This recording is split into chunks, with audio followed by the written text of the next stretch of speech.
We now look at Immanuel Kant's Metaphysics in a more explicit manner. Now, sort of critical to Kant's metaphysics is the distinction between the phenomena and noumena. Now, as we saw in Kant's epistemology, he argued that synthetic a priori judgments are possible in math and physics, for the reasons we saw before. This leads to his main focus, which is this. Are these judgments, a priori judgments that tell us about the world, are they possible in metaphysics? Now, influenced by our good dead friend David Hume, he doesn't think it's likely that people have the capacity to gain knowledge about the reality that lies beyond human experience. Now, this is not to say that we can't have knowledge. He's essentially putting a sort of a bubble around us, saying this is the limit of our likely knowledge. So, knowledge of the world for Kant is limited to what we can perceive in space and time. And we know this stuff through his categories of the understanding. So, what he regards as traditional metaphysics, he calls them Transcendent Illusions. So getting into his phenomena and noumena distinction. So, phenomena. Traditional modern metaphysics typically assumes a dichotomy between the ideas we have and what is really real for real. And in epistemology, this gives rise to the classic problem of the external world, which is just that. How do you know what is really real for real? Put a little clearer, how do you know that the ideas that you're having in your mind that seem to be about, trees and cars and YouTube and so forth, how do you know they actually correspond to something that's out there? And that's the epistemic problem. How do you know? And this has, of course, been presented in far more interesting ways in movies like The Matrix and, more recently, Inception. So as Kant sees it, the only world that can make sense to us is the world of objects appearing in our experience. And this is where the phenomena comes in. So for Kant, the phenomena are the things as they appear to us, how we see the world. So in very practical terms, the phenomenal world, not phenomenal in terms of like, wow, this is really awesome, but in terms of, phenomena, this is the real world. And the idea that it corresponds to an external reality for him is unintelligible. It is the real. But then what about the phenomena? And, behind that, the noumena. So how does this all work? Well, the trouble arises when we consider the noumena. So the noumena is this. We just can't avoid trying to talk about what is beyond the phenomena, what is beyond our experience. And Kant has a term for this. This is the noumena. These are things in themselves, not structured by our mind's categories. They're what is really real for real, beyond and behind the perceptions. Now, what are these things like? Well, we can't answer that question because we can't give any positive content about this concept of noumena, because noumena is a limiting concept that refers to what is beyond our experience. Now for Kant, the noumena is not presented as like a scary thing, but since I like reading horror stories and also write some horror adventures mostly for games like Call of Cthulhu and Dark Conspiracy, it's natural to sort of put the noumena in scary terms. Now, there's this author, older author, Arthur Machen, who wrote a book rather, The Great God Pan. And it's kind of a struggle to get through it, but it has a really interesting idea that behind the reality we perceive is the real reality. And in the great god Pan, this reality is such that if you were to somehow catch a glimpse of it, it would drive you mad because it would be so alien and so terrible. Now, later, a fellow named H.P. Lovecraft, noted racist and famous horror author, came up with the whole idea of the Cthulhu Mythos. And kind of a signature of Lovecraft's work is that behind the reality that is normal is a reality of these, entities, the elder gods, the great old ones, Cthulhu, Nyarlathotep, etc. And if you were to gain an understanding of what is really real for real, then you would go mad. And that's typically something that happens in his stories. The main characters typically go crazy. And the Lovecraft Country show on HBO is rather true to that behind the seemingly normal reality is something horrible and terrifying that drives you mad. Now again, Kant doesn't say the noumena, is like a Cthulhu situation where it drives you mad, but that's kind of one way to think of it. If you want to put a scary aspect to it, which is behind our perceived mundane world, there is something we have no idea what it's like. And of course, in horror stories like the great god Pan, or works by Lovecraft, or people who are inspired by Lovecraft, the reality is terrifying, and to understand it is to enter into the deepest madness. And so that's our brief journey into horror. Continuing away from horror into more Kantian metaphysics. Now, Kant, like the sort of classic metaphysicians, he does retain this notion of a world beyond experience. And the reason why he wants to do this is because he doesn't want to say that we create our experiences.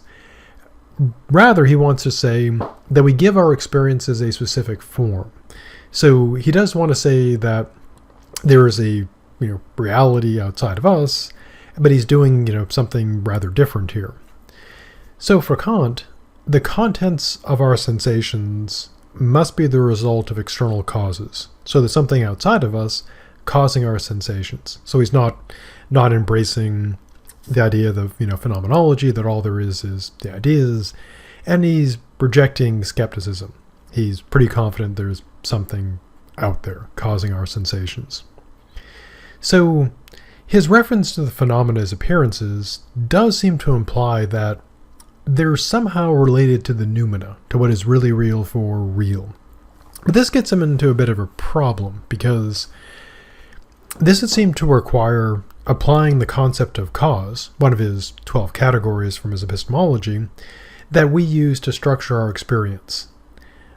But he claims explicitly that we cannot use this concept of causality to make judgments about the noumena.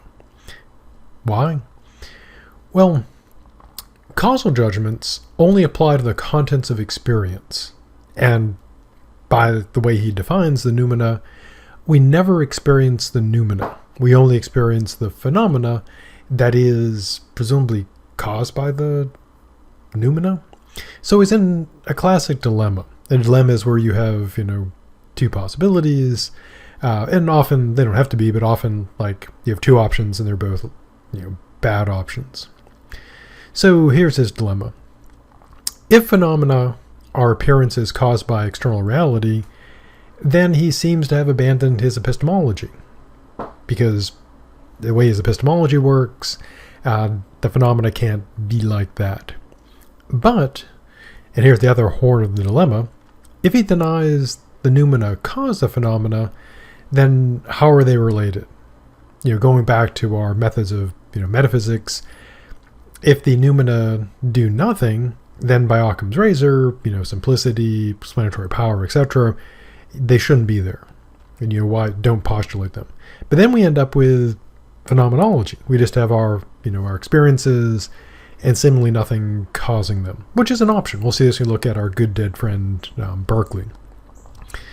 But if we do say the noumena cause the phenomena, then this goes against his epistemology. So he's in kind of a pretty bad dilemma there. Either option is bad.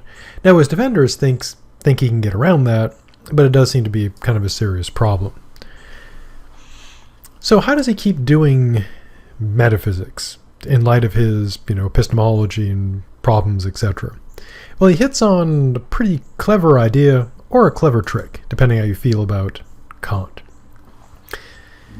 So we turn to the Transcendent Illusions of metaphysics. So he brings up a third faculty of the mind, which is reason. And logic, for Kant, involves using our reason to order and unify the products of our understanding.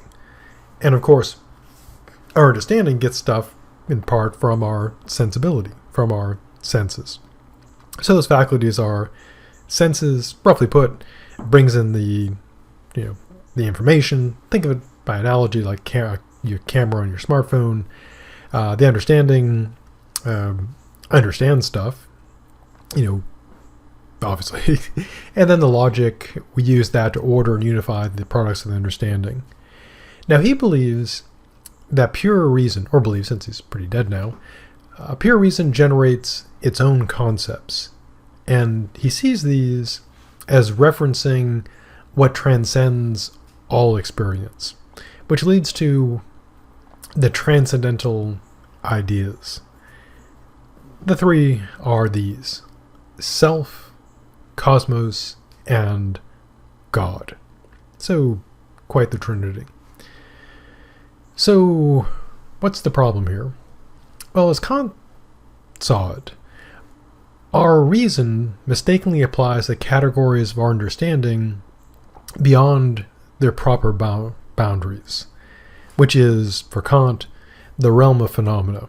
So, to use like a metaphor, our understanding works appropriately within a certain sphere, within this realm.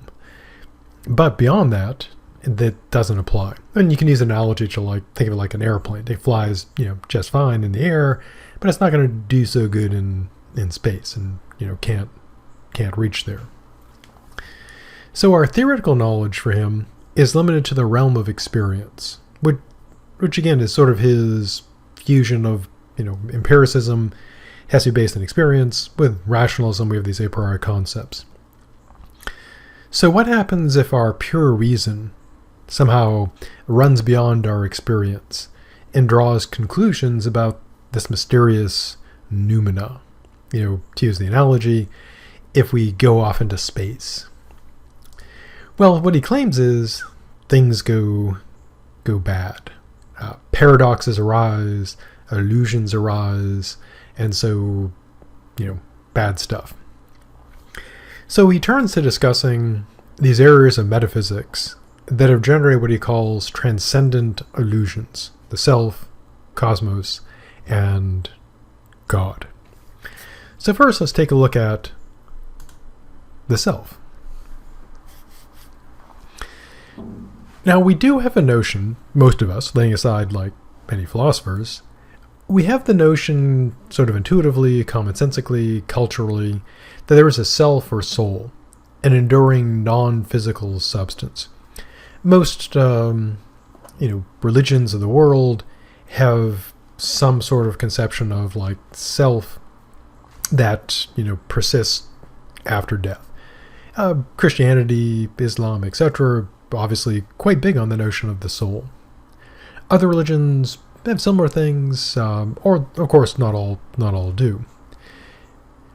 Now, intuitively, kind of following our good dead friend Descartes, thoughts and experiences exist within that substance, and they don't kind of drift around on their own. Because the idea is that, the feeling of being sad, we think of it has to be in a mind. It can't be like drifting around, and you can't like find it sitting on a sidewalk. Oh, look, the feeling of sadness on the sidewalk. So, without this synthesizing activity of the self, our unified experiences could not exist. Now, as we'll see in the future, our good dead friend Hume, when he focused on personal identity, Hume argues, sorry, spoilers, that we never have an impression of the self. No matter how we look for it, we never find it. We have experiences, but never experience the self having the experiences. So he agrees with Hume here, but he also believed that the self is a necessary condition for the existence of experience. That is to say, you can never experience the self, but, according to Kant, if you have, experience, then you must have the self, and you can't have this experience without a self. So, what's going on here? Well, he's critical of our good dead friend Descartes. Now, Descartes believed he could know the self as a substance. In his Meditations on First Philosophy, he ends up handling his skepticism by saying, gets at the end of Meditation 1 that he exists, and then he gets the notion that he is a incorporeal substance, classic Cartesian dualism. Now Kant says, Descartes, you're wrong. Why? Well, substance for Kant can only be used as a category for unifying elements within experience. So given his epistemology, you can't apply substance to what is behind experience. He's got this rule about where you can apply this stuff. So what did Descartes do? Well, Kant says Descartes found the empirical self, which you can know through introspection. But what we need, according to Kant, is the transcendental self, what he calls the transcendental ego, also calls the transcendental unity of a perception. And a perception is essentially, roughly put, sort of conscious, aware, intelligent, perception. So how does he reason about this? Well, we must think of our experiences as if they are related to unifying principle. So what he asserts is, when you or I think about our experiences, we just have to think about them as if they're related to unifying principle. So where can this principle come from? Well, for Kant, it cannot appear in space or time, and we cannot, because of his rules of epistemology, conceptualize it using those categories of the understanding. So what is this self? Well, the self, for him, is the subject that is under all experience. But you can't know it through introspection, nor can you know it through science. So this, as you might have guessed at this point, places the self in the realm of unknowable noumena. So, kind of weirdly, if he's right about this, each of us is noumena, that transcendental self. Now he thinks, and one thing Kant does is for each of these kind of notions, he has sort of the phenomena part of it, and then the noumena part of it. And again, given his own view, talking about the noumena would be, impossible and cheating, etc., but he still does it. And he essentially says you just can't help it. So he's kind of consistently inconsistent or inconsistently consistent, depending on how you want to look at that. So the self of psychology. Now when we introspect, when you look around in our mind's eye and experience, say, feeling warm or feeling hungry or feeling sad or feeling happy, what we're finding, according to our good dead friend Kant, is we're finding psychological states. And so the self of science, the self of psychology, is not the transcendental self. So what do psychologists, psychiatrists, etc. study? Well, for Kant, they can study people and determine law-like regularities that regulate our behavior.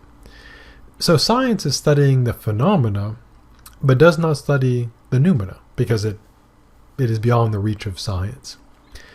So science gets a subject to study, namely the psychological self. However, the true self is not a determined object. So you get kind of this doubling up. You have a self of psychology, and then you have the noumenal self, the transcendental self, which again, according to Kant, you can't know about, but you've got to accept it because you need it to in order to have this, conception of experience.